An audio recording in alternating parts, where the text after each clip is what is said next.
Hey, wrestling fans, welcome to the One Wing Wrestling Podcast, where we help you navigate the complex world of pro wrestling, bring you the best matches, world class wrestlers, and news you can count on. At One Wing Wrestling, we bring the elite to you. My name is Krishna, and join me as always is Mr. Bill Kupush. Bill, how's it going? Well, it's going pretty damn well because I have been watching what I would call so far the pay-per-view of the year. Oh, okay, okay. Yes. Better than Wrestle Kingdom? Yes. Better than Revolution? Yes. So yeah, so far, paper and better than their previous pay-per-views is Stardom's Triangle Derby 1, which took place March 4th. And that's not what we're talking about tonight. So, other than that, though, I am doing very well. Nice, beautiful, sunny day here in Toronto, Right. on Mississauga, where I live.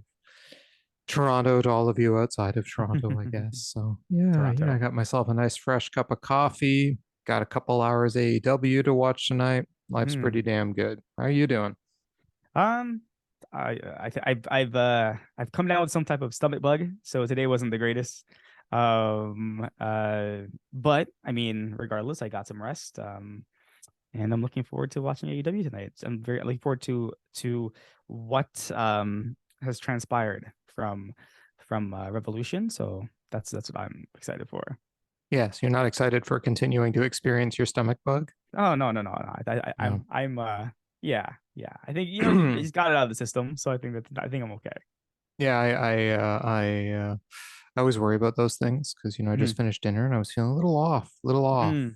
and I'm like, oh no, I better not have it. I'm I going to know. blame the baby that vomited all over the place when we were watching Revolution the other night. Oh, So that's exactly who I blamed as well. I was like, what yes, the? darn babies and their germs. Can they vomit somewhere else? Anyway, but that we're also not here to talk about vomiting babies. It's unfortunate we're not here to talk about stardom, but I will have my day. And what we are here tonight, though, to talk about is tonight's AEW Dynamite, which has a number of interesting matches on it. So, do you want to get into tonight's card? Because Let's what we're do going it. to do right now is we're going to preview it, see what we like, what we don't, predict if what our match of the night might be. Go away, watch the show, come back, see if it met our expectations, exceeded, didn't live up to it, what we liked, what we didn't. And most importantly, did anything on tonight's Dynamite reach the Omega level? Yup. So we have a couple of talking segments for tonight's Dynamite. My tongue is in epic shape tonight, guys. Probably because it was too busy like sitting there hanging out of my head watching some of these stardom matches with the moves they had, or I guess that what is that gaping mouth open or whatever, going, holy crap, what was that? I don't think I'll feel that way when we hear from Ricky Starks. Yeah, I don't know. This obviously, like, he's beaten Jericho, so I guess his next opponents, right? Maybe they're setting up a new feud. Um, like, I don't know if we're gonna hear from Jericho today. I like it's such a weird one. Maybe the Jericho feud is done, but yeah, I guess we're setting up Ricky Starks' next opponents. Yeah, Speculation, who is it? I don't know. This one's tough. I don't know because Ricky Starks babyface. Who is he gonna go up against? So who is he going to? So he's a heel opponent. A couple of the heel opponents are already taken. Like Hobbs is already fighting somebody else. Um, it wouldn't make sense for him to fight Christian Cage because it doesn't make any sense at all for that because Christian Cage just got buried alive. I don't know. I don't like. I'm so lost with this AW roster. I'm forgetting who is even available right now. I know it is a rather interesting roster, isn't it? Hmm. Hmm. I'm going to tell you who's going to fight All right. because I think his promo is going to happen after the All Atlantic title match when Jay Lethal takes the belt from Orange Cassidy. Oh, okay. Okay. And Okay. then he's going to challenge Lethal. Okay. All right. That's what I think. If they're going to try to find him a belt and find him an opponent, I mean, I think he'd have a great match with Orange Cassidy. They could have a Hmm. face versus face match, but They could. Yeah. but yeah, I don't know if I'm too hyped. Like, I'm still not sold on Ricky Starks. I think he's okay. Yeah. Fair. People seem to love him more than I do, but I mean, hey, that's the story of my life with AEW with most of the guys. So Anyway, we also have, as I already mentioned it, we might as well do it now since I've mentioned it. We have Orange Cassidy, champion, taking on Jay Lethal in an AEW All Atlantic Championship match when we finally get just these two guys in the ring together. Yeah, for like how many times now they've tried to do this match? Mm-hmm. Is it like just these two guys together, or are there going to be like shenanigans outside the ring from everyone else? Right. Well, yeah. That may be the win. Like maybe that's how Jay Lethal wins, even though he doesn't really need to win like that. Like this is gonna be a good match, and that's the problem is that it's gonna be a good match. But I'm just wondering what outside interference is gonna happen, right? So, Yeah. so there's like 5 matches on the card, I think today. 5? Yeah, 5. Mm-hmm. And I'm just wondering where this is gonna sit. So I'm gonna put this because I do like Orange Cassidy and I do like Jay Lethal. I think they're fantastic. Mm-hmm. But I'm just wondering what's gonna happen. Like, are they gonna be at I'm gonna put this at number 3. I'm gonna put this at number 3. Okay. I think I'm going to agree with you.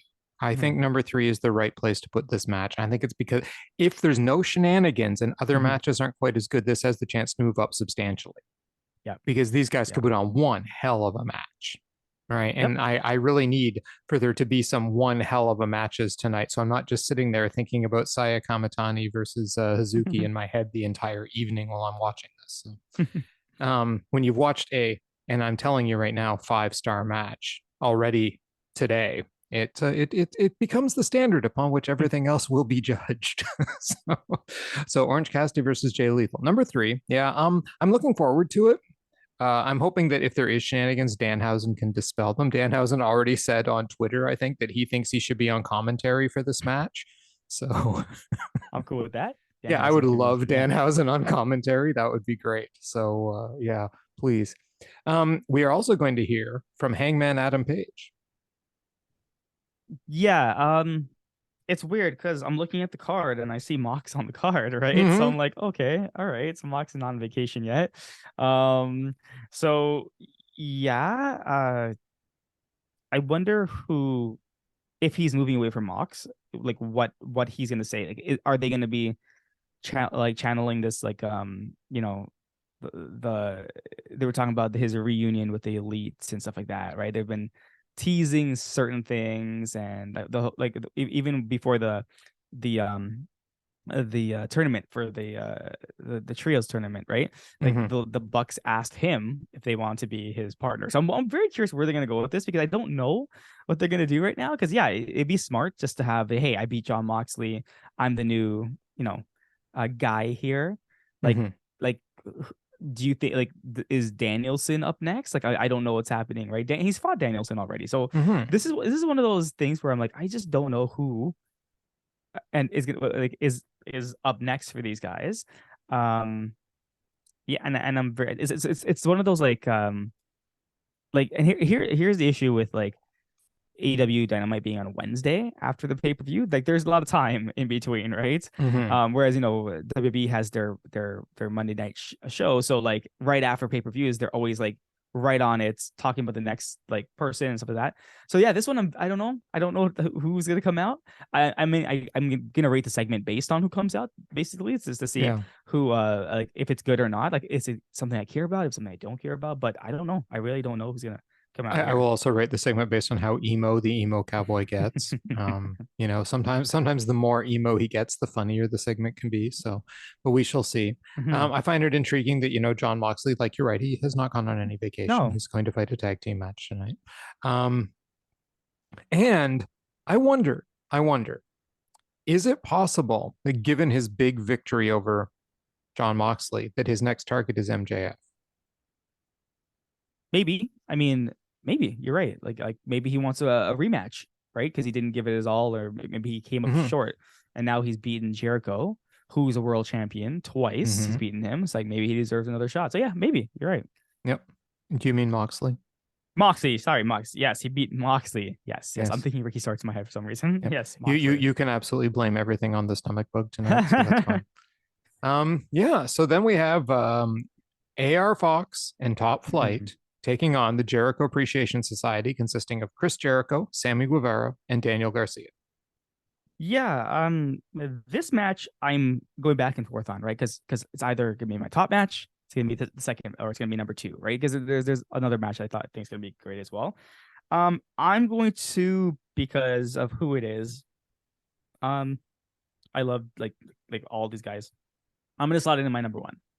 I'm gonna say, you know what? I'm gonna slot these guys in, give them a chance. I think they're gonna put on a good show, or a great show, I should say, and they're gonna win my match of the night. So yeah, I'm excited for this one. It's gonna be fun. This is gonna be one of those really fun matches. It's going to have lots of Krishna flippy stuff. Yep, exactly, Mm-hmm. exactly. Yeah, and I think it's going to be really good. I mean, Sammy Guevara Mhm. against any of these three guys, Oh yeah. great. I think Jericho may slow it down a little bit in Mhm. places, perhaps. Daniel Garcia is a bit more of a mat-based Mhm. wrestler, so I think that though will improve the match rather than hinder it, in Yeah, my view. Because if you have too much flippy stuff and yeah. just flippy stuff, then it's harder to tell a good story. Now, I don't know why these guys are fighting. No, I have no I don't clue why either. these I don't guys are know. fighting. They're just okay. It's a trios versus a trios for Mhm. reasons unknown. Is it just Jericho deciding he wants to beat up like Top Flight now because he couldn't beat Action Andretti? I mean, I Yeah, don't it's know. like, hey, I lost the match against Ricky again, so let's ignore that. Let's move on to like these guys. Yeah, like this match has no build to it, which is Mhm. why it's slotted into for me into number two. It's Yeah, going to be a fair enough. great match, but I'm not seeing any build around it whatsoever. Yeah, no, I So agree. yeah, that for me kind of brings it down a peg. So then we also have Wardlow taking on Powerhouse Hobbs for the TNT Championship. Um, I'm gonna like this is gonna be my number. Excuse me. Wow. This is gonna be my number four or five. I'm going back and forth with it right now. Should I give it four? Should I give it five? Because hey, like Wardlow put a good showing on Mm-hmm. in against Joe, and Hobbs was fantastic in that three-way match with Joe, him, and himself and Wardlow, which I guess Joe was the common denominator there. But you know what? I'm going to say four for this one. I'm gonna Okay. say four. Um, just because it's a championship match, and I hope something comes out of it. Because I'm telling you the truth, if Wardlow just cleanly wins this, then this makes absolutely no sense. There's no story going on here, and I might change it and say it's five, but I'm gonna slide it in number four right now. Yeah, but I mean, what's the point of Wardlow getting the belt That's it. Sunday to just lose it too? Like they've gone to this match Mhm. way too fast. Agreed, Way too 100%. fast. Yeah. Like what's supposed to happen here that we actually care about now? Because I don't know. Wardlow either gets absolutely buried again, Yep. right? Like, oh, he wins the belt back on his comeback and then just gets beaten. Or Hobbs has essentially a pointless run at the title. Yep. And what good does that do given how long he's just been sitting around doing nothing? No. Exactly. So I really don't understand what the point of this match is one way or the other, which is why I'm slotting it number Number five. five. Because again, I can't see this match doing anything for either guy. I'm not that Yeah. interested in the match at all. It's Wardlow as the champion Hmm. again. I'll be like wanting Samoa Joe back so badly. It's not even funny. So yeah, number five for sure. Yeah. Which No. brings us to Ruby Soho taking on Sky Blue. Yeah, so this one I slotted in number five for me. Because I just didn't know, again I was battling back and forth with the Wardlow match. This one does have some story behind it, because yeah, Ruby turned. Ruby chose her size, right? So she's probably gonna have Saraya and Storm there with her. I'm assuming they're gonna beat down Skye because she is a AEW not original, but homebred talent. Um, I I'm hoping like there is because remember now it's just Britt and Hater, right? There's two of them versus three of the other of Ruby and the other two. So I'm wondering if Sheeta makes her appearance today, if she comes back today and she's now part of like the Hater crew, right? Um yeah, I'm interested. I'm interested in this. Like I'm not really to be honest, like the match is probably gonna be pretty good. but I'm more interested in the story that's going to come out of this. Like, what's actually happening? Are these guys the outsiders? Are they like what's happening here? Right. So we'll see. Well, Rebel's going to come out and help them, right? That makes it Oh three on yeah. three. Oh, but she can't be used on TV apparently, or she wasn't being used on TV. They didn't find anything for her to do, so they stopped using her. Yeah. So yeah, great. Anyway, so I got a feeling there's going to be so much shenanigans in this match Mm, that simply putting Ruby Soho against Sky Blue isn't necessarily going to save it. I mean, Sky Blue is yeah. good, but she's not exactly what I would call great yet. No. She's progressing.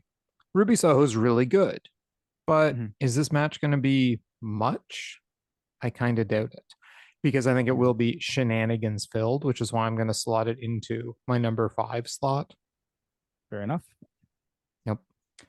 Oh no, my number 4 slot. I Number said four. Four. I Wardlow said and number five. yeah, Yeah. this is why Yeah. it's my number 4 slot. See, now I'm just dumping everything in the 5th slot now, right? Yeah, pile them all in. What the hell, right? 5 out of 5. I'll eat it. And this brings us to the Dark Order, John Silver and Alex Reynolds, taking on the Blackpool Combat Club, Claudio Castignoli, and the permanently working John Moxley. John Moxley.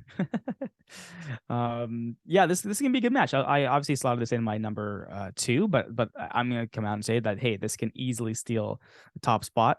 I love the Dark Order. Like everyone knows, I love the Dark Order. Like they're so good together. This is kind of an interesting match because the beatdown Uno took. Hangman finally, well, not finally, but beating Mox again. Um, uh, it's I'm interested because I'm like, okay, so are they playing up the kind of like Blackpool Combat Club, kind of like the guys we don't kind of like, um, and Dark Order, like the audience loves Dark Order. I love the Dark Order. So they are continuing, and I'm wondering, like it doesn't make sense for Hangman to come out here because the story's over between him and Mox for now. For now, it doesn't need to continue.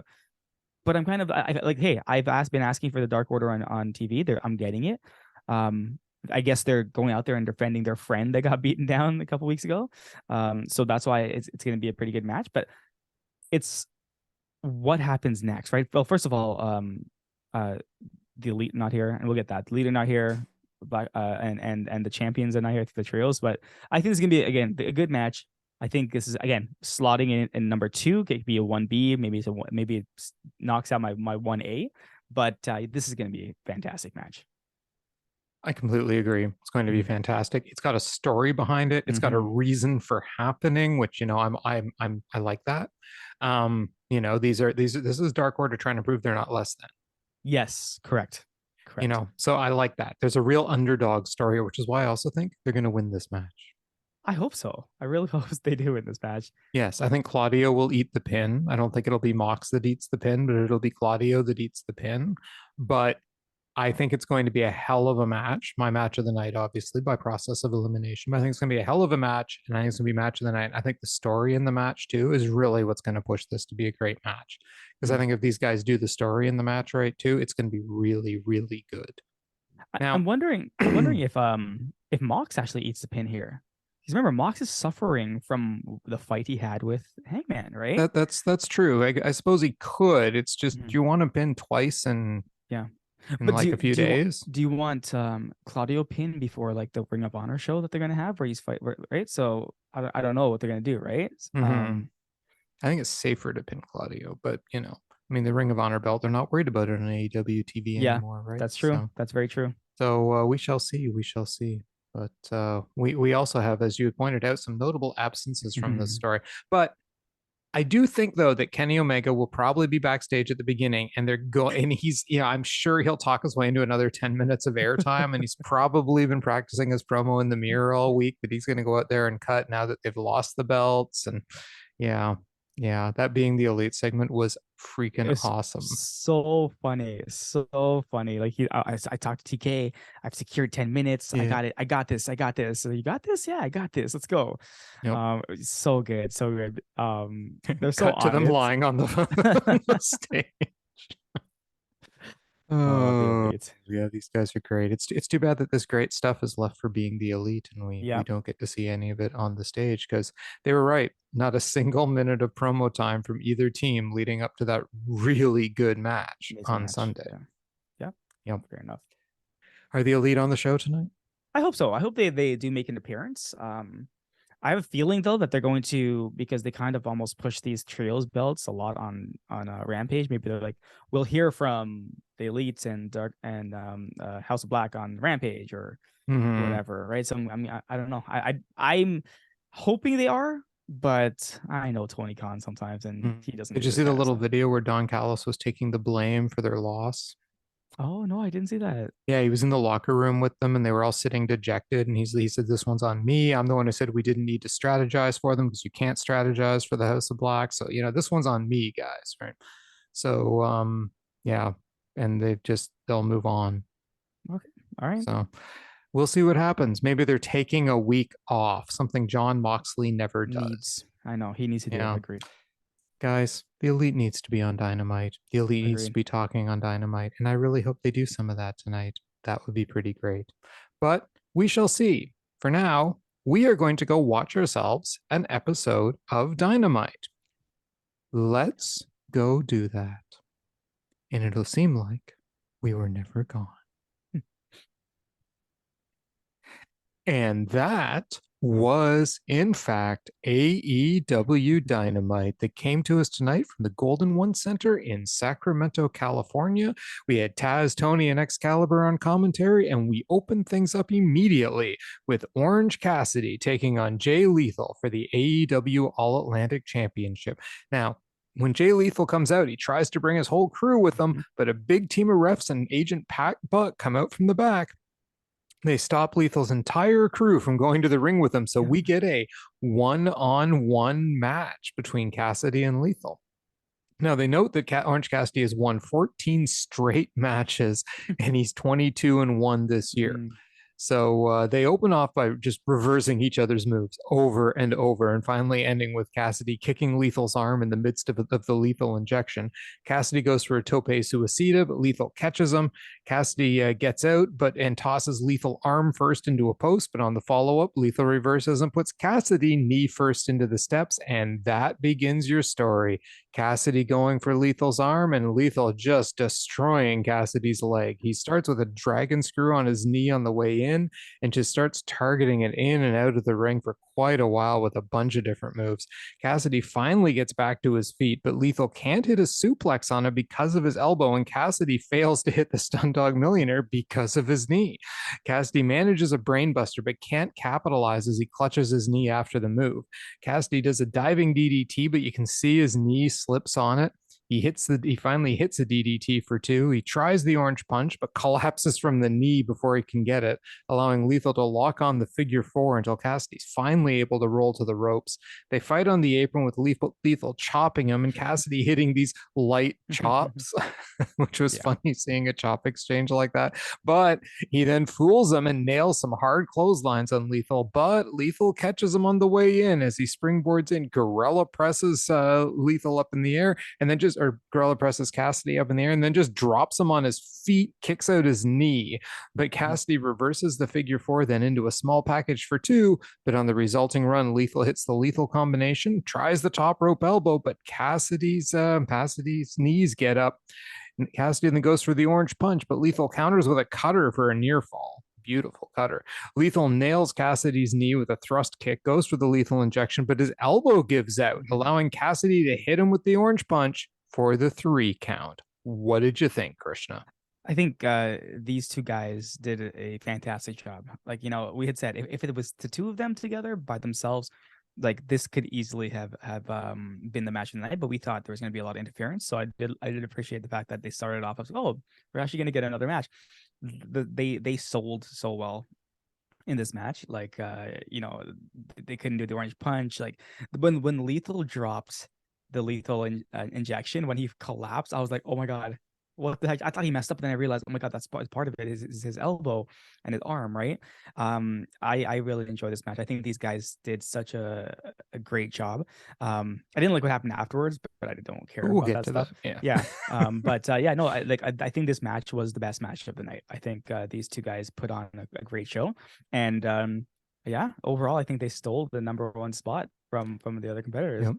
I would just like to thank them both for being Stardom fans and watching closely the Izumi and Starlight Kid match for, arm versus knee selling match.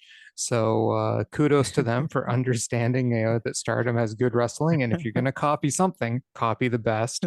But no, seriously, my match of the night too. Yeah, I had yeah. to say that, right? My match of the night too, though. Great match. I loved the selling. I love the way that both of them played into it too, right? Like it was just Mm-hmm. smart. Like Yeah, none of the moves they hit were unrealistic given what had happened, yep. and I thought it was just really smart playing. You can tell both these guys are so good in the ring.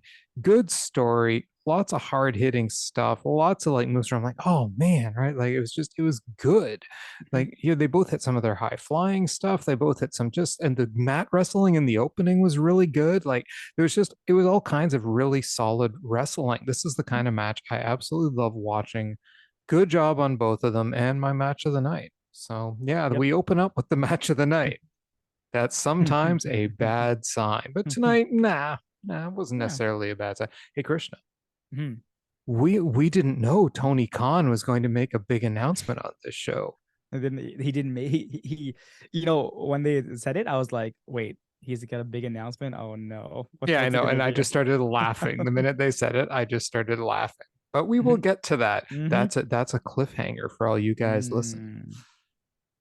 So we have power. Well, it starts off with we see footage from Wardlow's Twitter of his car being broken into, his gears stolen, his championship stolen. And then we have the hardest working person on this entire show, bar none, Renee Paquette with Powerhouse Hobbs. Let's count the number of times I say the words Renee Paquette with X person tonight. So Renee's with Powerhouse, and he says, "Look, it's so unfortunate Wardlow's car got broken into. Man, that wouldn't have happened to me. The one thing that he has is being the champion, and I'm going to take that away from him tonight." Yeah, yeah. No, this is fine. This is funny. Like I like seeing a little bit of personality from Hobbs. Mm-hmm. Watching the video from Wardlow's Instagram or wherever it was, I was like, oh, I wonder if this happened previously, like prior to his match at Revolution, because that would explain his gear that night. But then I realized it was afterwards. So, Mm-hmm. yeah, no, I just like Powerhouse Hobbs and his like what he's currently doing. So yeah, I thought this was good. Yep. Yeah, and maybe Hobbs did it on purpose because of that gear he had. He's like, man, I just got to steal this guy's gear. Yeah, I can't wrestle him wearing sucks. Yeah. that. Yeah. So good job on that one. We got to see Wardlow wrestle under an FTR tank top. So Yep. anyway, Ricky Starks now comes out, gets a mic, and he says, "Oh, I beat Chris Jericho. I'm having a hell of a week. I've taken down the JAS week after week, but people keep asking me, what's next?" And he goes, "I'm not sure," which I wrote in brackets, creative has nothing for him. Yeah. I don't know what I'm doing next. The guys in the back haven't told me. Yes, but he then says, but the question is not what to do, but where to go. Um, okay. But Okay. Yeah. then the Bullet Club music hits. We get the Bullet Club logo on the screen, and Juice Robinson ambushes Ricky Starks from behind, taking him down with the DDT. And Excalibur mentions, "Oh, I thought Robinson left the Bullet Club, but apparently not."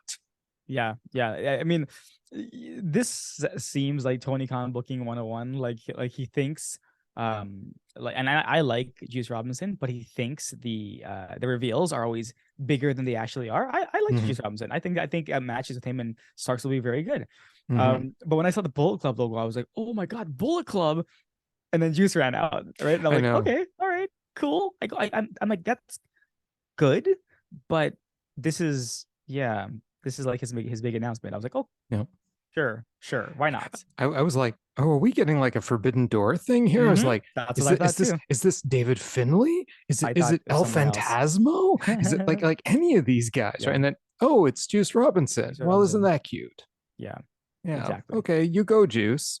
We Yeah, know you're losing to Ricky Starks, but yeah. you go, Juice. I guess he just needs a match on Rampage or something. So, I don't know. but I mean, I guess putting Juice back with the Bullet Club thing, maybe there is something else Something's brewing. brewing. Yeah, yeah. I agree. Mhm. which would be kind of cool because David Finlay, like, remember that match I talked with him and Will Ospreay and how well David Finlay did? And he's really come a long way in the last year. The guy is really good. And I also think he'll be a better leader of the Bullet Club than And Jay Switchblade White. Jay White. So Interesting. maybe we'll Okay. see a rougher, tougher Bullet Club now, Okay. which I'd be all for. All right. Anyway, we then get Tony with Wardlow backstage. Tony Schiavone, not Tony Khan, with Wardlow backstage. And Tony says to him, "Where's your head at?" And Wardlow says, "I've dealt with a great deal of loss lately, but some buddies gave me some clothes. So how about we teach Hobbs a lesson in respect with falls count anywhere? No one is taking this championship from me." Ooh, poor Wardlow. Yeah, he's the fighting champion. Yeah, sure, okay. Yep. Like the minute they made a false count anywhere, I'm like, okay, this is gonna be like a hard hitting match. So, like, I could see Wardlow walking out of this, Mm-hmm. because it can make both guys look strong, right? All right. But we'll get to that match. So this was a good setup for that. Indeed. I have nothing else to add. We get Renee in the ring. This is number 2. She brings Ruby Soho into the ring now, and Ruby comes out with Saraya and Tony Storm, and Renee asks her, "Why, Ruby, why?" And Ruby says, "It's obvious." And then, cutting WWE heel promo number 2, Yeah. she blames the crowd for her turn. Congratulations, Ruby. You clearly did spend some time in the WWE. It's the fans' fault. They did this. They cheer Britt over her. They cheer Chris Statlander over her. And at Revolution, Hater pinned her, and no one was ever going to be mad when she lost. No one appreciates her. But she's not the only one. Tony Storm is the same. I just kept thinking, you're kind of right. I didn't really respect Tony Storm when she came here. So yeah, that's on me. And Saraya was begged to come out of retirement, and then the fans came after her. That was Saraya's own fault. "We've been outcast since we came to AEW. We came to help rebuild the women's division, but you can't build on a broken foundation. The entitled little shits in the back and the rookies who think they deserve the world. And speaking of entitled rookies, let's bring out my opponent." So what'd Yeah, you think of the promo before yeah. we get to the match? I mean, it was okay. I mean, it was kind of like a heel promo 101. Blaming the fans for that. Yeah, I mean, sure. I mean, she's got heat on her now, I guess. People don't like it and whatever. Yep. Yeah, it was whatever. I listen.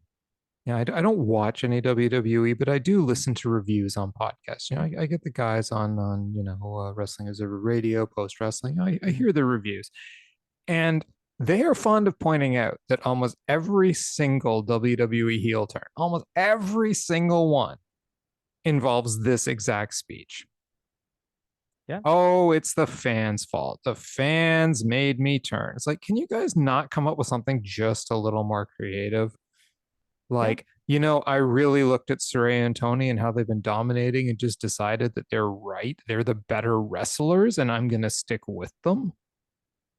Maybe they're right. We did come from the same background. We've shared a sisterhood together. Anything except it's the fans' fault. I mean, God, Ruby, come on. Anyway, okay, so it's the fans' fault and she's against them now. That's fine. But overall, at least she has a reason, Yep. I Yep. guess. Yep. Sure. So she calls out Skye Blue. For some reason, Skye trots right out at Ruby's behest and call. Ruby jumps her on the way into the ring, beating her around the ring before the match can start, sending her into the ring post. They finally get in the ring and the match starts. Ruby hits an Enziguri and an STO and starts to work over Blue, stomping her down in the corner, among other things. Skye goes for a spear in the ropes, but Ruby moves and kicks her, then hits 2 Saito suplexes in the ring. Skye dodges a kick, nails some forearms and a knee strike and an Enziguri of her own, followed by a diving crossbody for 2 and a nice sequence of offense. Ruby counters the code blue, though, and then nails the destination unknown for the 3. Yeah, this match was okay. I mean, I didn't hate it. I didn't love it. It just got stuck at my number 5 spot. I couldn't move it up or down. Yeah, you could still see Sky Blue's still very green when it comes to certain things. She's getting better, but she's still very green. So yeah, I still left. I mean, it wasn't a terrible match. It wasn't bad at all. It was okay. I left it in my number 5 spot. Yeah, I was watching Skye and I was, like, yeah, I just her moveset's good. Mm-hmm. I think that what needs to tighten up for her, and I see this with a lot of new women. I was watching Rina and Hina and Miyu Amasaki go at it in the opening match in Stardom today too. And Hina's probably the greenest of the three, but I mean, keep in mind Hina's 16 years old. Mm. You know, and you watch her strikes, like her wrestling's good. And I see the same thing with Skye Blue. The wrestling is good. She can do moves. All right. But when it's the strikes that are one of the hardest things to make look good. And when Skye goes for some of her strikes, it looks like she's throwing wet noodles. Mm. And it's like those are the things you got to tighten up. Those are that you need to make those strikes look realistic as hell. Throwing a realistic looking shot is one of the biggest things of being a professional wrestler, right? I mean, besides selling, learning to sell is Yeah. like point number one, and then realistic looking strikes because the moves come on their own. The moves just look like the moves, right? Yeah. If you can hit them properly, they're going to look like the move. But the strikes, Yeah. I mean, all you have to do is watch Shane McMahon try to throw punches, and strikes matter. Yep. So yeah, that's my only problem with her wrestling. I think that's what throws me off every time I watch her is the strikes look little. But I agree with you. This was a decent match. There was nothing wrong with it. Yeah. It was well built. Skye Blue got that nice sequence of offense in. It was built properly. A little bit predictable maybe, but built Yeah. properly. And Ruby gets the pin. So yeah, but it was also my number 5 slot match for the night. So well, then Ruby holds Skye after the match as Tony and Saraya go to paint her, but then Willow Nightingale comes out, and rather than any, trying to save Skye, she attempts to reason with Ruby and gets jumped from behind, and then they paint L's on them both as some guys in the crowd chant NWO, NWO.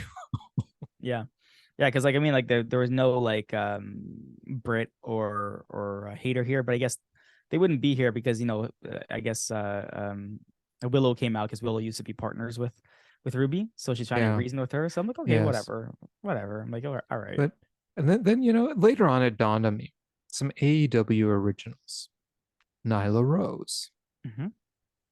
Couldn't Nyla Rose have come out and saved them? Is that just not her thing? She's not going to save people. I don't know. Maybe she likes being on Dark and Rio. Rampage, Elevation, and who knows? Yeah, but I mean, Nyla and Rio are fighting on Rampage this coming week, right? So I mean, that presumably means they're both backstage, right? Yeah. Well, they just watch. They don't care. They don't care. No one cares about Skye Blue. That makes no me one cares sad. about Willow and Skye Blue, apparently. That makes me sad. Okay, well, in appearance number 3, Renee is in the back with Hangman Adam Page. She says, "How are you?" And Hangman says, "Physically better, but my heart and soul are physically battered, but my heart and soul are well." Emo cowboy. I let my heart go black on Sunday because I had to. You push me, I will take you to hell and almost kill you and then ride back out. And Renee says, "So are you done now with John?" And he goes, "I owe you an apology for Sunday for what you had to see. But if you want to blame someone, it's not my fault. As far as John, for me, I'm finished." Yeah, and I thought literally it was gonna set up his next feud, but we'll see like later on. I was like, okay, and where is this going exactly? Because there's almost a turn. So I'm like, is like what's happening right now? I'm a little confused what's happening with it. So I mean, I thought it was over. I thought they were gonna go into other things, but maybe not. We shall see. Then we get MJF's after-match promo from Revolution. And he basically just says, "I beat Danielson." He's bragging. He's in full MJF mode. "I beat Danielson. I have my belt. It's time to celebrate. March 15th is my birthday, so I'm going to Winnipeg. I'm going to have a re-bar mitzvah. No one will dethrone the devil because my reign of terror has just begun." When I heard this, I was like, oh my God, we're going to get MJF versus Kenny Omega because we're going to go to Winnipeg. And then I'm like, oh, they're having a party or whatever. So I'm like, okay, like, who cares? We're getting one of those segments. It's like the Acclaimed, only with MJF. Celebration. Yeah. Good times. Well, then Tony Schiavone in his appearance number 2. So Renee's still beating him 3-2. He brings FTR out to the ring and says, "It's great to see you back." And then the crowd drowns all of them out with FTR chants. I mean, really loud FTR chants. Then Cash Wheeler says, 2022 was great, but the last few months were bad. We lost to the Acclaim, lost to the Guns, lost 3 sets of tag titles in a month, then lost one of our best friends in wrestling. we needed to take a breath and recharge. Right now, I can't sit at home though and watch the Guns call themselves the best tag team in wrestling. Hey, you're good. You're the future, but you're spoiled, entitled assholes. Your father gave you everything. My father taught me to be respectful and how to fight. I'm going to teach that to you.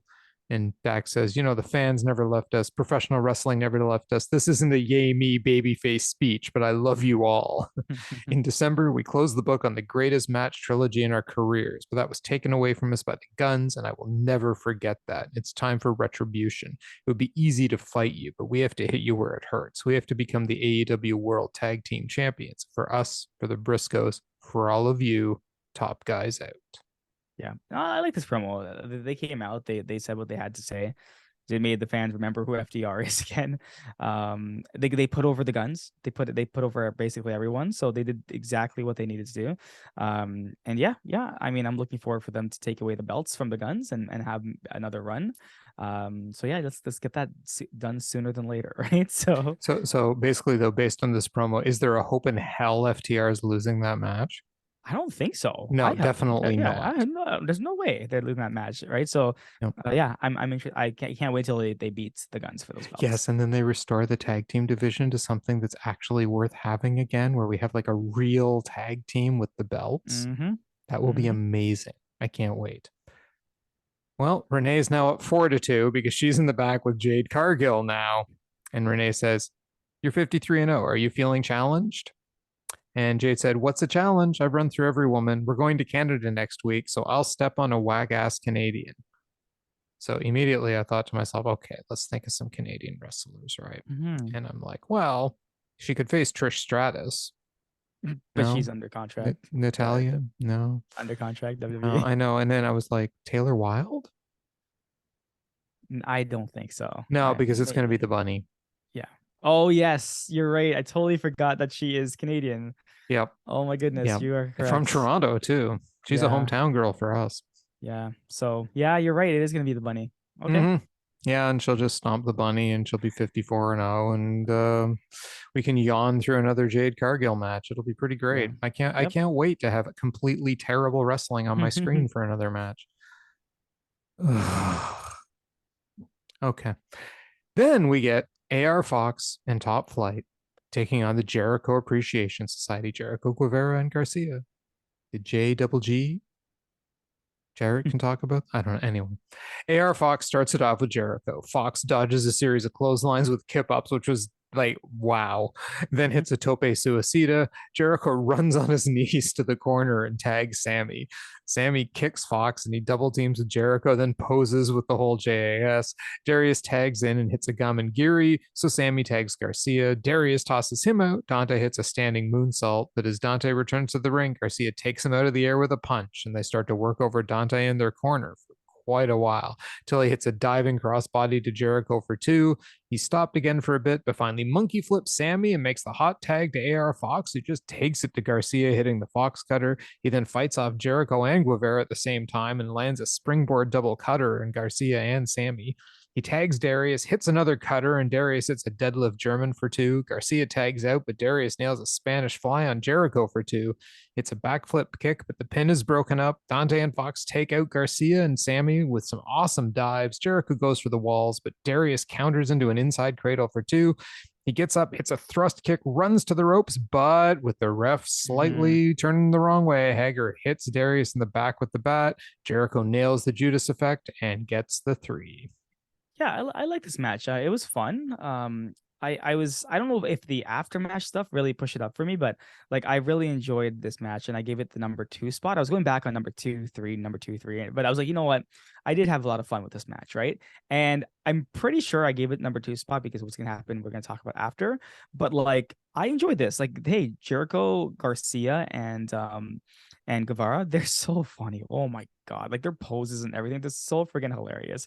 I didn't love the finish. I didn't love the cheating, but we knew something was going to happen with all those guys around the ring. But for the most part, they had a pretty good match. Like, holy crap, can Top Flight and AR Fox go? My goodness. But yeah, no, I enjoyed this match. I thought it was good.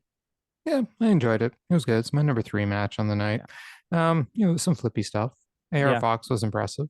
There was Yes. some cool As dives. always, yeah. And Jericho was Jericho's. That run to the corner on his knees was so funny. They're So posing in the good. ring, right? I mean, yeah, it So was. good. I laughed. I enjoyed the Yeah. flips. It was a good match. Yeah. I had a good time. My number 3 match on the night. Can't complain. You guys Mhm. set out, did basically what I thought you might do. Yeah. Not exactly, pushing for the match of the night for me or No. anything like that. But yeah, solid stuff.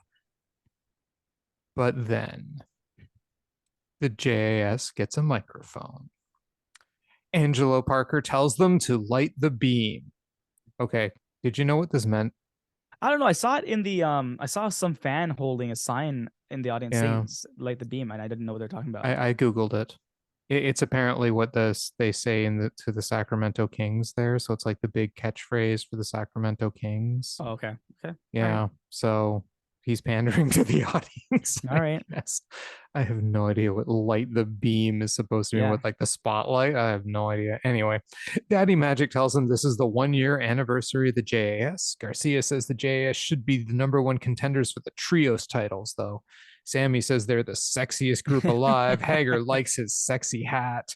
Jericho reiterates that they are deeming themselves the #1 contenders. He goes, House of Black, turn out your lights, do your great entrance, and get your ass in the ring now. So the lights go out. And the Elite is on the stage, and Carry On Wayward Son hits, and it's still not Battle Cry. And Kenny has a mic. And Kenny goes, Oh, hi, Chris.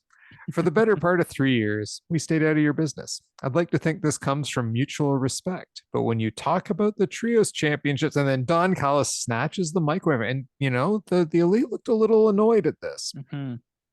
And Callis says, everyone knows the Elite established the Trios Championships. They're the #1 contenders, not you. And on a personal note, we've been friends for 33 years. You're one of the greatest professional wrestlers of all time. The Elite nods and applauds. But unfortunately, Chris, you are only the second best wrestler from Winnipeg. Kenny nods. if I have a couple months to train, you'd be number 3. Jericho gets mad and says, Bring your stupid ass down here. And the lights go out again. And on the screen above, you see Malachi Black with his belt. He goes, Boys, there's no need to fight. You're both equally deserving of being humiliated in your hometown. So next week, if you want these, the lights go out again and they all appear on the ramp. Come get them. And then they stare down both teams standing between them. The lights go out, and then the Trust Busters appear. No, I'm just kidding. The House of Black is gone. Yeah. And in the ring, Matt Menard is screaming that he'll take care of Don Callis. He wants a piece of Callis. That's the match I want. Matt Menard versus Don Callis. Yeah, this was an awesome setup for the match next week, which is going to absolutely make the House of Black look like a dominant force because they're winning that match. Mm-hmm. And they're totally pinning the Jericho Appreciation. 100%. They're Sammy or Garcia are totally getting that pin, yeah. right? So yeah, no, this is gonna be great. It's gonna be a great match. Like that's gonna be the match of the week next week on Dynamite. Like no chance that possibly in wrestling. It's so good. Like all those teams, all those guys, like I can't wait to see the House of Black dominate again. They're gonna be scary next. And think about that. Remember how we kept saying, that AEW does it different. They never make the people from their hometown lose. They always win. Well, guess what's gonna happen next week? They're gonna lose. So they're going to get humiliated in their hometown. I love that. You both are equally deserving of being humiliated. I was like, oh my God, Malachi, you are so awesome, right? Yep. And I love it that they stare them down. Like Brody King's just looking at the elites, Buddy and Malachi just staring down the JES, like, come get them. I was like, damn. I'm like, what an awesome promo. So yeah, I'm hyped for that match next week. Exactly. And Julia's not scared. She's right there with them, right? So that was, sure, she eats a V trigger, but she's back. Yeah. Much respect. So yeah, no, this segment, this was my moment of the night by far. There was nothing on this show that I enjoyed more than this. Like when they started this, and then the House of Black appeared, and they were just like, that line from Malachi was like the line of the night. You're both equally deserving of being humiliated in your hometown. Love it, love it, love it. Why is Winnipeg getting such a better card than Toronto got? I don't. Well, remember the Elite were suspended at that time, right? Yeah, so, it just I don't know. let's just say they're making a bigger deal out of the Winnipeg show than In the an Toronto show. 18,000 seat arena. Oh wow, okay. Imagine that, 18,000 seats, eh? Mm-hmm. I don't think Toronto has arenas like that. Maybe I have the number wrong. Maybe it's like 12,000, but I don't know. No. It's not. Oh yeah, I see what you're saying. I'm sorry. Your sarcasm was completely lost to me, which is very rare. My sarcasm meter rolled a 1. There you go. Krishna, do you know what they Yep. followed this up with? What did they follow this up with? The Tony Khan special announcement. That's right.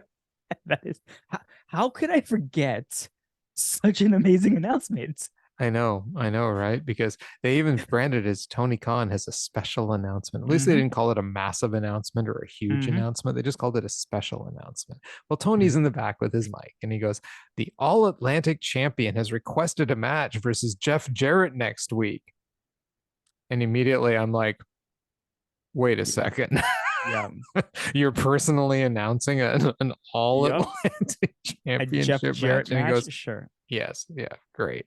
But then he notes this represents a milestone for the company. It'll be the 5th and final defense of the All Atlantic Championship on international soil because they are leveling up the belt and renaming it the International Championship. Tony, you got to get some new marketing people. Yep. That's all I have to say. And they're going to celebrate both that leveling up of the title and Shazam, Fury of the Gods. And then they run a commercial for Shazam, Fury of the Gods with Orange Cassidy scenes mixed in. And not funny Orange Cassidy scenes, like serious Orange Cassidy wrestling scenes. Yeah. Yeah. I think he must have said level up to the international championship like 10 times. Because I'm like, is he getting cut off at a certain point? Can you say the same thing over and over and over again? We get it, Tony. We get it. We're changing the title from All Atlantic to the international champ. Which, you know what? We questioned when you first announced this championship. We're like, the Atlantic championship? Atlantic? Yeah. We're like, are you only allowed to defend in a certain place? Right. So, okay, course correction, I guess, whatever. Sure. And again, it's the last time it's being defended is going to be Canada, and for some reason, we're linking this to Shazam. Okay. On the shores of Lake Winnipeg. I was like, whatever. Like, you're giving us a match no one asked for. Nobody. When I saw Jeff Jarrett attack Orange Cassidy today, I was like, why? Why are we doing this? Like, who cares? Okay. Could you imagine if Jeff Jarrett wins that fracking belt? No, it can't happen. It can't happen. That's it so could. Stupid. Oh well, yeah, maybe, but no, I don't think so. I don't. I hope he does not win that belt. I have little faith. Anyway, we'll see. Then we get Bryan Danielson's post-match promo from AEW Revolution. And he's sitting on the concrete ground. Looks like he's in the parking garage or somewhere like that. And, it looks like he's almost in tears, blood. He says, "I always thought I was doing this for my kids, but I realized tonight Max was right. I was always legs and heart and never giving up, fight and fight and fight. But when I woke up in the label lock, my first instinct was to fight. And then I realized I couldn't feel my arms and my left leg had no strength anymore. And when Max said I wouldn't be able to play with my kids, he was right. I put myself before my family. More than tapping out, that made me more ashamed than anything else. It's time for me to go home." And he walks off. What an interesting promo by Danielson, eh? I like this. I dig this promo. I think, obviously he deserves some time off. This guy's like been fighting nonstop since he challenged MJF. Are we seeing the build of Bryan Danielson to take the belt away from MJF? Like, is this where it's gonna go? Like, he's been beaten down. Remember the whole William Regal thing, the fact that he didn't think Max could do it, and now Max took the one thing. Like, remember he says, "I thought I was putting my family first, and I wasn't. I was putting wrestling first." I was like, "Oh," I'm like, interesting. I really like this promo. I'm just like, yeah, this is Danielson taking some time off, well deserved.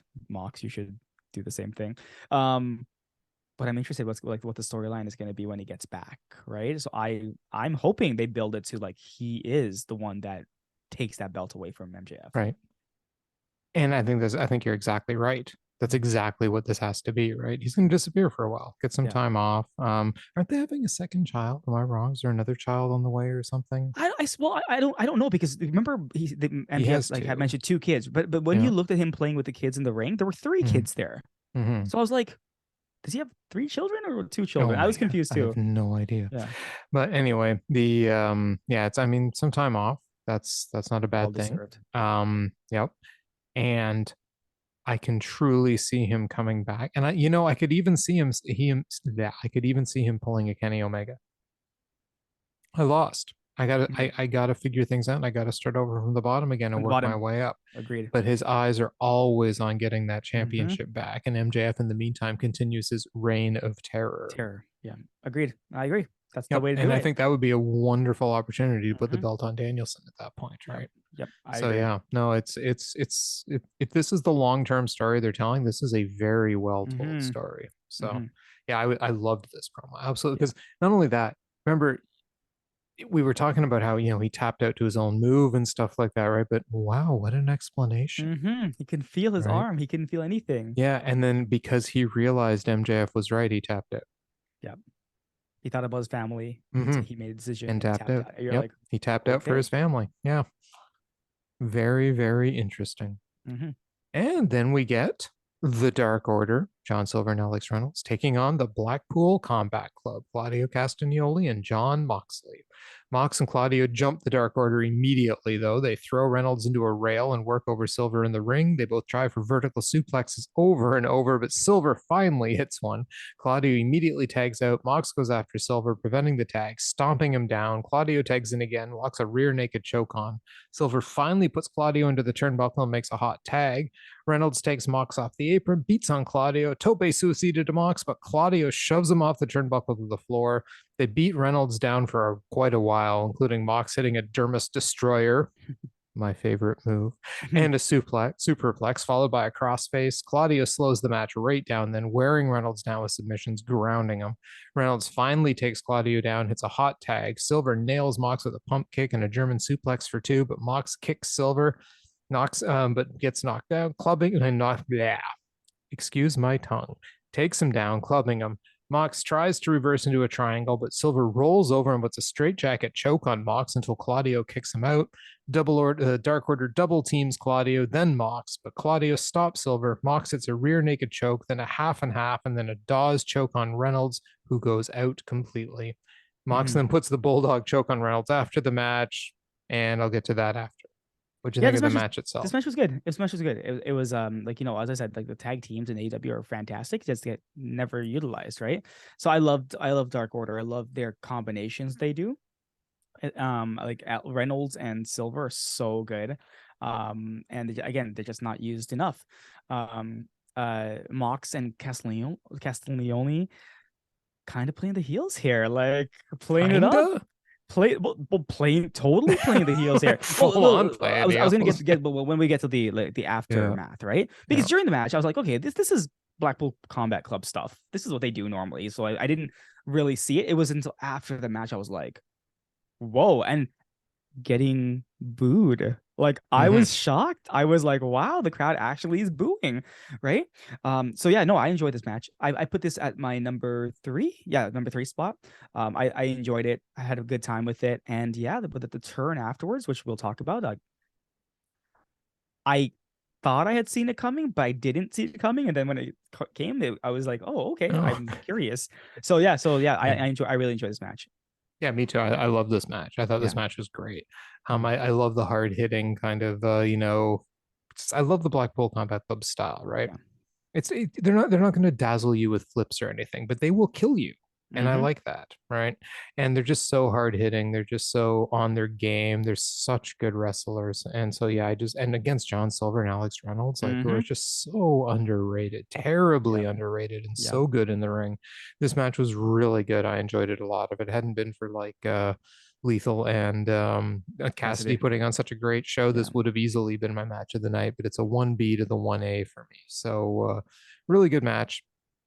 And I don't think I was surprised by the ending as you. I mean, for me, this was just kind of like, yeah, yeah, this was coming, right? This was Mhm. coming. So it didn't surprise me at all when they started their aftermatch stuff, beginning with Mox putting the bulldog on Reynolds after the match. Claudio gut wrenches Silver over the I ropes. know. Yuta joins in the beatdown until Evil Uno shows up and attacks Mox. And then Yuta takes down Uno with a chop block. And then Hangman comes running down. Now, the interesting thing when he comes running down is no one's fighting. Hmm. Blackpool Combat Club's in the ring. Dark Order's outside the ring. That's kind of how they end up when he comes running down. And, Mox is backed off from Hangman. None of them are really going near him. And Claudio kind of gives him a pat on the shoulder and he decks Claudio. Hmm.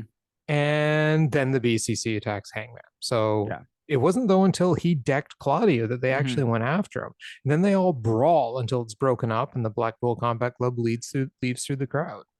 Yeah, this one was interesting because like you know the Blackpool Combat Club going obviously bad here, but it was when Hangman walked out and everyone cleared the ring. Like obviously the other guys got thrown out, and Hangman was kind of telling the Dark Order stay out, like don't Mhm. come back in, right? And he kind of, if you take a look, he walks in, he kind of looks at Mox, and he's like, "This is over, right? Like what are you doing? Like there's nothing for us to do here. Like you're the one pushing it now, right?" And then it was weird when Castignoli kind of patted him on the shoulder and then he punches him and gets absolutely decked. Mhm. Is when the brawl started. So yeah, I'm curious what's happening. Hangman, his music is back to normal. If you Yes. notice that, I was like, okay, his music is back to normal. Um, Different attire. You notice his all black attire he wore out to the ring. Like he wasn't the happy-go-lucky kind of like colorful Hangman. He wore a leather jacket, black pants, black I boots, and didn't everything like notice that. that actually, Yeah, but he but wore maybe all his black. heart is still black. Black, maybe, Yeah. but maybe he's headed down a different path. But hey, I like this. I'm very curious to see where this goes. Mhm. Yeah, this is interesting. Yep. Yeah, he thought he was done, but they keep Hmm. pulling him back in. Every time he thought it was out, they keep pulling him back in. Yep, exactly. Is he John Woo? Not John Woo. John Wick. John Wick. John Wick. John Woo. The director, The John Woo. director, Is John he Woo. John? Yeah, that's it. Oh my God. Oh, I've had enough sleep or something. Anyway, okay, cool. And guess what? Renee is in the back again. What's this? Five or six? I lost count. Is it Five. five? Five. This is five. Yeah, 5-2 for her versus Mhm. Tony tonight. Okay.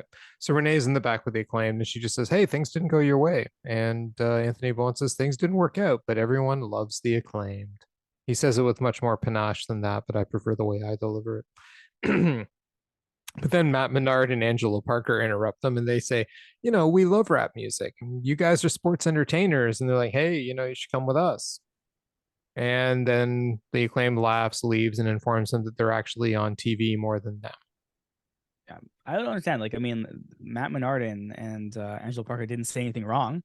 Like, that's exactly what the Acclaimed are. They're sports entertainers, right? Mhm. Like, how many I'm pretty sure they've had the most celebrations in ring than anyone else has. So I don't understand why they were so upset and thought it was so funny. Like, Billy Gunn, do you forget where you came from? Like, what did you do Mhm. for most of your career, right? Clearly it wasn't wrestle. But like, I'm looking at this and I'm like, okay, so is there a feud starting? Are they gonna have like are they gonna be just tag team matches against like the JAS? I don't know. And the whole thing about the Everybody Love the Acclaim, like when Bowen says it, I like it. He put a lot of passion into it, but like he says it always before what's his face? I forget his name.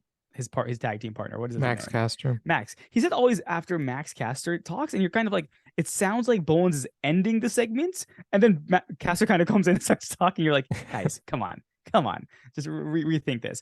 But yeah, this entire thing I didn't care about. I didn't like. Hey, you're saying you're going after the championship. I don't care for that. I want to see FTR win, and then I want to see FTR beat you. And then yeah, just build it up because FDR lost you guys. Now it's time for them to get the belts and start winning again, right? So Yep. yeah, I'm like, I don't know, I don't care about this at all. Like Yeah, they just had to have the Acclaim on TV. That's what it was because everyone loves the Acclaim, right? So Yeah, and no, I'm with you. It's like we don't need to see them go for the belts anymore. I no, didn't like their no, reign. Like, no. can like look, the big boys are back.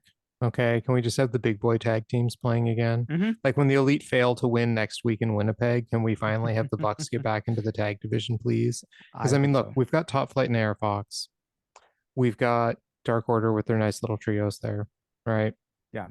You can even put the Blackpool Combat Club in that mix if you want to, because I mean Hmm. Blackpool Combat Club versus House of Black would be a bloody great match. Yep. Emphasis on bloody.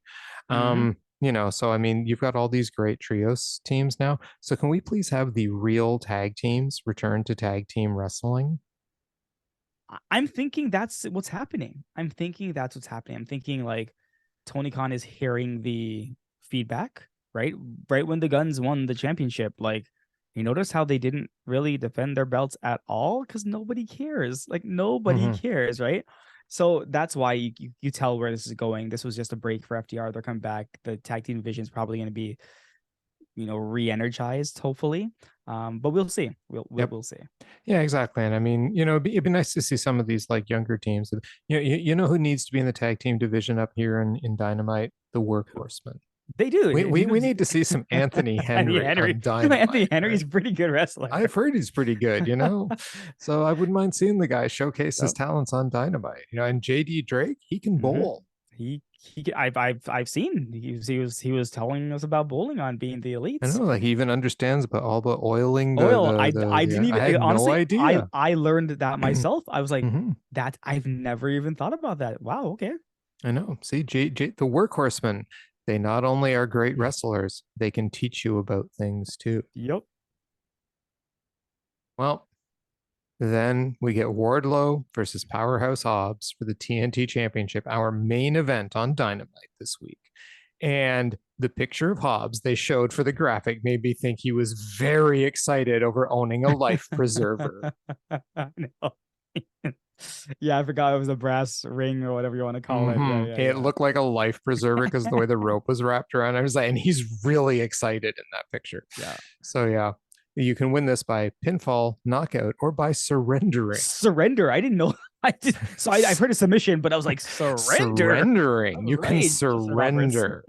You can fold like a French line in World War II. Okay. Cheese eating surrender monkeys. There we go. I'm not actually saying that about French people. I'm quoting a line from The Simpsons because it was funny. I am not in any way saying that French people are actually cheese eating surrender monkeys. Anyway, Wardlow's music starts with howling wolves now. Did you notice that? I Or did has that notice that. always been Yes. No, it has not always been there. That's new. that makes me think he's like the embodiment of the Three Wolf t-shirt on Amazon. Do you know the one I'm talking about? It's like No. this famous one with reviews. Like someone wrote this like really lengthy review, like totally tongue-in-cheek satire on this shirt and how it makes them like when they're in Walmart with this shirt and attracting the ladies and stuff. Like it's you anyone who hasn't seen it, just Google Three Wolf shirt Amazon review. You'll thank me later.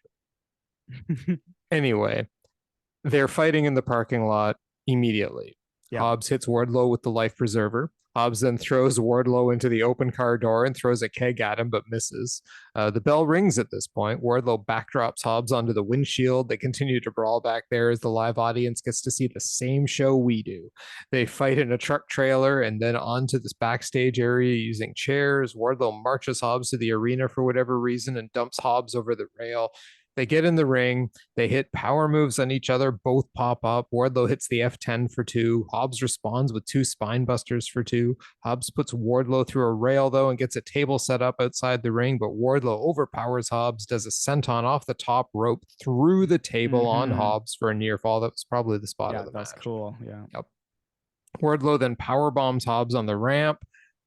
Sort of power bombs Hobbs Sort on the of. ramp. Yeah, looks like he like clutches his stomach after too. Yeah, I told you Yeah, Wardlow is like Kevin Nash. That's the strength he has, right? yeah, I'm So starting to gather that's the truth, right? yeah. Wardlow takes Hobbs to the stage, but then QT Marshall shows up, hits Wardlow with a chair, hits him with a low blow, more chair shots. QT and Hobbs then put Wardlow half through part of the riser, and he gets the 10 count, can't get up.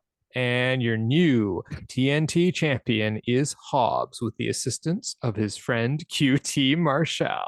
Hey, this is on Wardlow for making it a no DQ anything goes match, right? I mean, hey, Wardlow, if you had tons of friends, where were they when you were getting beaten down by QT Where's FTR yeah, where's FTR? They Wardlow? went home. They went home. I was actually shocked. I could not believe Wardlow's reign lasted like 2 days. It was his actual reign as champion. I'm happy to see Hobbs as the champion. I really am. Because you know what, the match itself, like I thought about this and I'm like, this is these two big guys. I like the way they actually wrestle, right? So like the backstage brawl, like it was a lot faster. It wasn't slow. Oh my god! Like so, for example, what you guys were watching on Fight, it cut after Wardlow got put Hobbs in through the windshield of the car. We went to commercial break. When we came back from commercial break, now I'm meaning like picture-in-picture commercial break. So everything in the back room now happened in our picture-in-picture, right? Literally, we came back and Wardlow was dragging Hobbs to the ring. So I'm like, did we really just like see picture-in-picture everything that happened in the back room? What the hell, right? So that was one thing I was like, and there were a lot of stuff happening. That's why I was like, Yeah, it was God. put him through the truck wall. Yeah. There was all the chair Yeah. shots. Oh, All all of that was picture-in-picture. Oh, that's great. So I was. I mean, I know when you come back because like the announcers suddenly like all of a sudden their voices go from being kind of like blah blah blah blah blah, and we're back with But yeah, no. Then I did like the swanton off the top. On that was awesome. That was a cool spot. I like the no sell pop ups by both guys. It wasn't one guy was stronger than the next. They're both like almost on equal ground. I am very concerned about Wardlow and his strength. And I said this again. Like I remember I said at Revolution, he's not going to be able to powerbomb Joe with a symphony because he can't pick him up. Same thing with Hobbs. Hobbs is a big man. When QT showed up, I couldn't stop laughing. I'm like, QT, I missed you, man. Where have you been? No, man, it's QT Marshall on Dynamite. Yeah, where have you been? And he's like, and they're talking about QT saying he's gonna help his friends. He's gonna be there, have his back. And hey, he did. We have a brand new champion, Powerhouse Hobbs. I'm in no way upset about this, but I'm kind of like, did Wardlow do something to somebody? Is he being punished for something? Because like he they build it up as he's gonna be Joe because Joe took away everything. Joe made it personal, but then just gets beaten by Hobbs. Who took away his stuff, stole his championship, and I don't get it. Yeah, I don't get it. Yeah, but then after he cuts a promo, after Wardlow says, "No one's taking this from me." Well, they took it from him.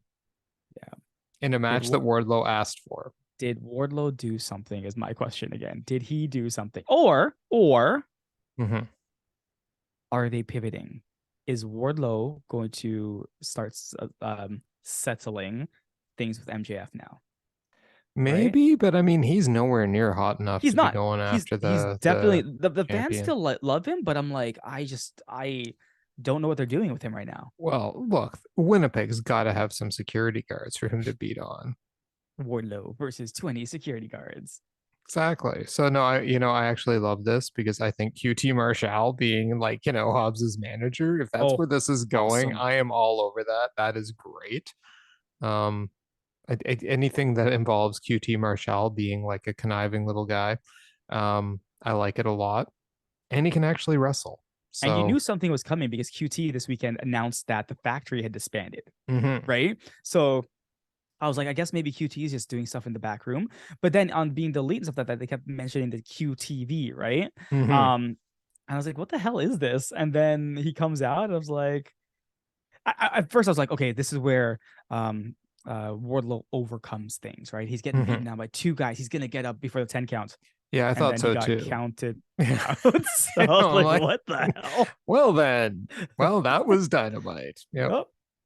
Nope.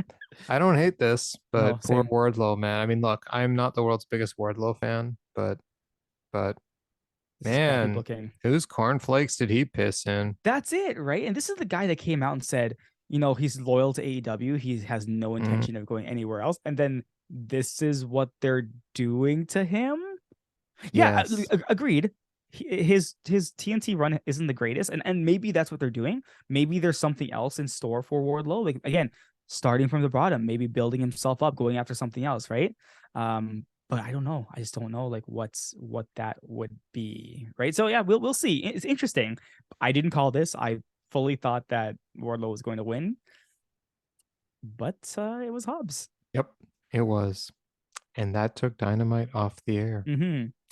So, what'd you think of the show overall? Any Omega moments? Any Omega level stuff? I think the Cassidy and Jay Lethal match was fantastic, but not Omega level fantastic. It was just really, really, really, really great, right? That's why it got my match of the night. Nothing Omega level. The show in general was good. I think look this way: if the Elite were not there, right, with that little big promo they did, this show would have seemed a bit flatter than it actually was, right? So, but that being said, they were there. That amazing promo with the House of Black, it pushes it up. So I'm saying this was a good show. This was a very good show. Yeah, definitely a good Dynamite. I'm going to give the Bryan Danielson promo an Omega level promo. I Oh, thought that was like bang on. And I'm also going to say that the segment with the Elite, House of Black, and mhm. JAS also an Omega level Omega, segment yeah. because the level of hype I suddenly got, some of the comments they made, the fact that this was going to happen next week, I'm like, yeah, this is a good build to it with the three of those teams being like, and just Malachi's line, line of the night, so Yeah, so yeah. exactly, right? Both of you are deserving of being humiliated in your hometown. Yes, exactly. That is the line of the Oh night. man. So yeah, and honestly, that Bryan Danielson promo was just off the charts. It, So it, it was, and you know what? It's a great send away. It's like a mock style promo, awesome send away. Like it explains why he wasn't there for the Blackpool Combat Club and everything like that. mhm. It kind of like makes MJF's promo look really stupid and like no one cares for it. And I don't know if that's what they're going for, but it really does kind of like I get it. He's the heel, but he's a champion. Like put some respect on the belt, Yeah. right? And like, but whatever. His Well, that's rebar his shtick, mitzvah, yeah, right? whatever. But I mean, it's actually smart too because now MJF he can't brag to Nope. Danielson because Danielson's like, no, I already said you were right. Mm-hmm. It's all good, man. I know you were right. It's fine. I understand why you won. It's okay. Yeah. Like there's just MJF cannot rub it in his face anymore. Well, that's the thing, right? Remember why MJF said he hated Danielson for all the stuff Danielson had. Mhm.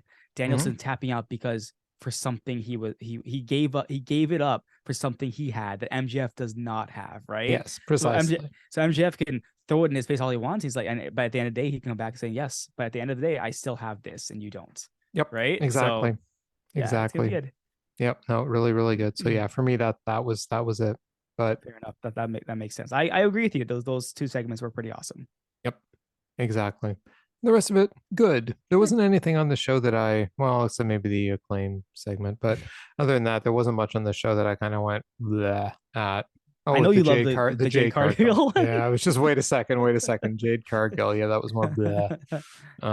But yeah. Anyway, other than that, solid episode of Oh wait, the Tony Khan announcement was kind of lame too. That is true.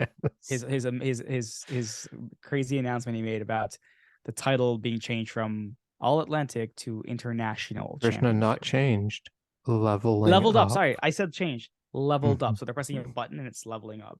All Yes, right. exactly, Okay. exactly. Okay. If I could put that down as one of my least favorite phrases of the last couple of years in any context other than where it's supposed to be using, where I'm leveling up my character in a video game, yeah, it has to be the worst appropriation by mainstream culture of a video gamer phrase in history. We're gonna level up. Did I mention level up 10 times? No, no. We're gonna Yeah, level this it's up. leveling. We're gonna level up, man. We're gonna level up. Oh my God, shut up. Oh, anyway. Okay, cool. On that note, though, as the great one always says, goodbye, everybody. Mwah, and good night. Bang. Night, everyone.